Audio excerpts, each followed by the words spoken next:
გახსოვთ როგორ ეუბნება მე რა ხურია ვარ ნათესავთა შენთა და მღვდელმოძღვართან მოუცემი ხარ ჩემ და პილატე გაოცებულია მე რატომ მეკითხები შენი ნათესავები არიან და შენ გწირავენ რელიგიური ადამიანები მღვდელმოძღვარნი ხო ისინი რომლებიც შენები არიან მათი შვილი ხარ შენ ხო აღიქვავს როგორც უბრალო ებრაელად ხო ისინი გწირავენ შენ და მე რატომ მეკითხები მე რა შუაში ვარ საერთოდ პილატეს არ უნდა რომ შუაში იყოს საერთოდ ეს დამოკიდებულება აქვს და მაგრამ მიუხედავად ამისა რომ თვითონ თulis რომ ეს იმათი პრობლემაა მაინც ინტერესდება შინაგანად იმ და ეკითხება რა გიქმნიეს რა დაგიშავებია ანუ სადღაც ხედავს რომ იგება რაღაცა დანაშაული აქვს მის წინ დგომ ქრისტეს ანუ მიუხედავად იმისა კიდევ ერთხელ ვიმეორებ რომ მას აწყობს რომ მოიმადლიეროს ის თითქმის აჯანყებული საზოგადოება ესე მარტივად ვერ წირავს იმიტომ რომ პასუხისგებლობას გზნობს როგორც ხელისუფალი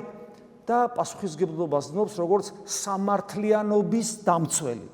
იმიტომ რომ რომაული სამართალი ცნობილია, ხო?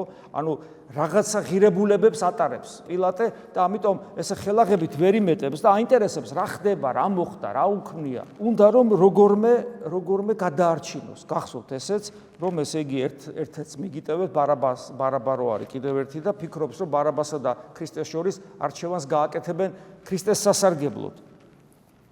მაგრამ ჩვენ ხედავთ რომ პილატე აქაც შეცდება, აქაც გამტყუნდება, აქაც გაოცდება, ხალხიც გადაიბირეს და მთელი ხალხი ეს მღვდელმოძღვარნი ყვირიან ჯვარსაცუ ესე. ეს პილატეს რა თქმა უნდა აოცებს და აი აქ რა ჩანს რომ რელიგიური ფანატიზმი არასწორი რელიგიურობა, როგორი საშიში ხდება და უარესი ხდება, ვიდრე უღმერთო სამართლებრივი ანუ უღმერთო სამართლიანობა უკეთესია, ვიდრე ფანატიკური რელიგიურობა.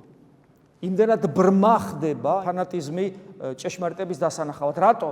იმიტომ რომ რაც მეტად რელიგიური ადამიანი, უფრო საკუთარ თავში მეტად და მეტად დარწმუნებული ხდება, რომ ის ჭეშმარიტებას ატარებს საკუთარ თავში.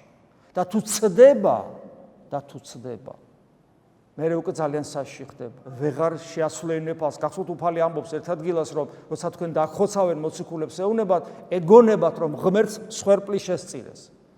ანუ სინდისი აღარ უმუშავებს, იმიტომ რომ რელიგიური განცდა სინდისე მაღლადგება. მაგრამ როდესაც აი ეგ შეცდომას უშვებს ადამიანი, მაშინ უკვე როგორც გითხარით, მას სინდისიც აღარ უმუშავებს და ხდება ურწმუნოზე უარესი. და ეს რო არ დაგვემართოს, ამის ერთ-ერთი უმნიშვნელოვანესი, რაც აქედან გადაგვარჩენს, ეს არის ჯვარცმის სწორად გაგება. ჯვარცმა როგორც სიყვარული ყველა ადამიანის. ფანატიზმს არ შეუძლია ადამიანის სიყვარული. ფანატიზმი წესის გამო, რელიგიური წესის გამო ადამიანს სასიკვდილოდ გაიმეტებს. ხოლო ჯვარცმული ქრისტე ყველას და ყველაფერს პატიებს. თავისი მკვლელებისთვის ლოცულობს. შეუძლებელია ჯვარი გაიგო და ადამიანისადმი სიყვარული არ ქონდეს, სიბრალული არ ქონდეს, ადამიანის გამეტება შეგეძლოს.